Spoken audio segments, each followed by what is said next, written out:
Chapter 533, Forgotten. His name is Louis Barry. Philip's gaze froze at the last sentence. Him. He killed Demon Warlock. Suddenly, Philip recalled the tragic scene of room 5 in the first-class cabin, as though it had been shelled. Could it be that the clash between Louis Barry and Demon Warlock Berman had caused this devastation? Rumors circulated that the Church of the Fool exchanged Berman's head for a bounty the following day, but procedures like that didn't happen instantaneously. A delay of half a day was ordinary. Did Louis Barry truly kill Demon Warlock? Is he truly that formidable? I couldn't discern it at all. I understand he's a magnet for trouble, and various details attest to his strength and unpredictable nature, but the notion of him vanquishing Demon Warlock caught me by surprise, and he appeared unscathed. He even contained the battle's impact within a single room, ensuring no one overheard anything. Could he have also been the one who frightened off Bone Splitter Basil? No, he was near me and didn't make a move, unless Basil knows him and comprehends his danger. A person capable of eliminating Demon Warlock is indeed capable of deterring Bone Splitter, even though Basil might not be weaker than Berman despite the relatively low bounty. Louis Barry, however, possesses the ability to silence Berman without a trace. What caused the encounter with the Death Navigators? Philip muttered silently. Though he couldn't fully embrace the idea that the young man who always boasted in the bar with a smile was a powerful enough adventurer to vanquish Demon Warlock, Philip hesitated to harbor too many doubts. Boss, should we expose Louis Barry's identity as a fake? The crew member who had delivered the telegram asked in a hushed tone. Philip instinctively raised the paper bearing the telegram and delivered a light smack to his subordinate's head. Do you have a death wish? I've emphasized repeatedly, when faced with anomalies on the ship, turn a blind eye unless it's an immediate crisis, and wait until we reach our destination.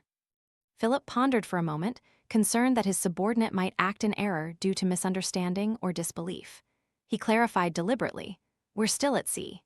Even if we report the false identities now, confirming Louis Barry's true identity and existence won't save or aid us unless someone departs from Port Santa. Yet, such inter-country cooperation requires days of prior communication. By the time assistance arrives, Louis Barry will likely have disembarked. Moreover, verifying his real identity takes time. To blow the whistle successfully, we'd be risking Louis Barry noticing and retaliating. Is it worth it? I prefer to preserve the peace of these past few days. The crew member pondered for a moment and ultimately concurred with the boss's decision. Philip breathed a sigh of relief, tearing up the telegram and casually tossing it into the trash can. Inform the recipients and translators of the telegram to keep this information under wraps, Philip instructed before leaving the room and descending the stairs to the deck. Just as he was contemplating the romantic plans for the evening with his newfound lover, his thoughts came to a sudden halt when he spotted Louis Barry, the central figure of the telegram. There he stood by the shipboard, his gaze fixed on the gently undulating blue sea, idly twirling a golden straw hat in one hand while holding a glass of light golden champagne in the other. As if sensing Philip's gaze, Lumion turned around, locking eyes with him. A subtle smile played on Louis Barry's lips as he raised the champagne glass in his right hand, as though toasting him, before taking a leisurely sip. Philip's body tensed, determined to conceal any change in expression. Is Louis Barry merely extending a greeting, or does he possess knowledge about the telegram and my decision? Wah, wah, wah.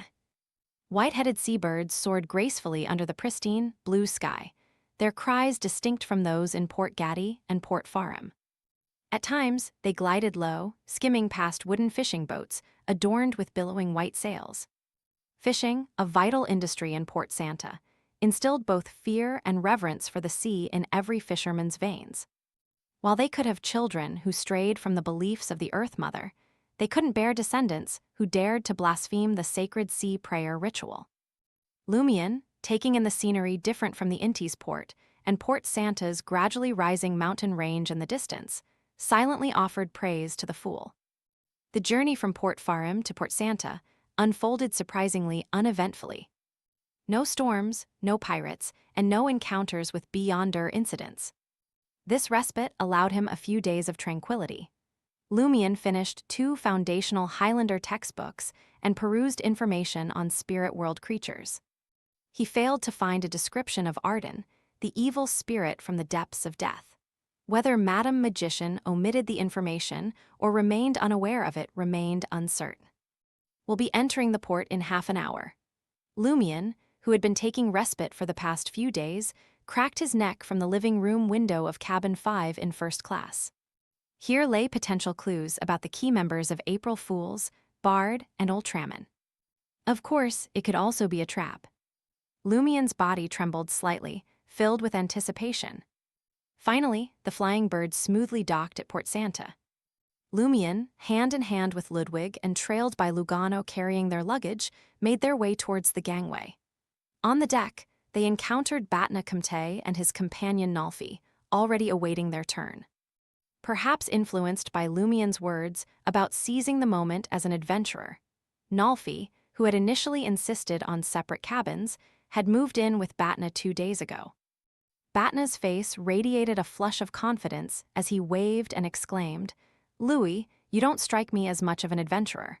What adventurer brings their child out to sea? Isn't it a common task for adventurers to protect their employer's children?" Lumion retorted with a smile. In a sense, the Church of the God of Knowledge and Wisdom was indeed his employer. Batna, eyeing Ludwig, dressed in a young gentleman's attire and carrying a distinctive red school bag, found Lumion's explanation reasonable. Yet he couldn't help but wonder, how could the child's parents be so nonchalant about entrusting their son to an unfamiliar adventurer? At the same time, he's my godson, Lumion added. Understanding dawned on Batna as he gestured towards the harbor below. Where do you plan to stay? Shall we attend the sea prayer ritual together? I'm not sure yet. If the gods will it, our paths may cross again. Lumion's demeanor shifted upon arriving at Port Santa, his nerves tightening. Casual disclosure of his whereabouts was no longer in his plans. Batna, accustomed to Lumion's occasional seer-like words, detected nothing unusual. He sighed and said, "I hope our paths cross once more." With a casual wave, Batna led Nalfi toward the ramp. Lumion smiled and offered a parting reminder, "Do you know Highlander?" "A bit," Batna replied, gesturing toward Nalfi, whose adorable features, black hair, and brown eyes spoke of her mixed Fainapotter and Inti's heritage. Her mother is a native of Port Santa. She carries blood from both Fainapotter and Intis. Port Santa local, that explains your desire to experience the sea prayer ritual after learning about it. Lumion held his silence, watching as Batna and Nalfi descended the gangway with their suitcases. Not only is Louis generous and warm, but he also has a knack for humor. He appears quite professional, Batna commented before leaving the port district. Glancing back at the flying bird, he said to Nalfi, he didn't disclose their lodging just now. Clearly, he's unwilling to unveil his employer's circumstances. He likely came to Port Santa to escort that child home. Nalfi nodded gently. You shouldn't have asked. An adventurer's companions are only in the present. We might not cross paths again in the future. Haha, you've been influenced by Louis's life philosophy.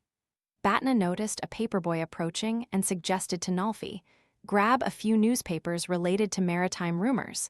We've been at sea for days, and we're out of the loop. Nalfi shared the same idea. Using Dagan copper coins she had exchanged prior for 2 newspapers. Standing on the street, she unfolded the coastal port favorite, 5 Seas News, and began reading its contents.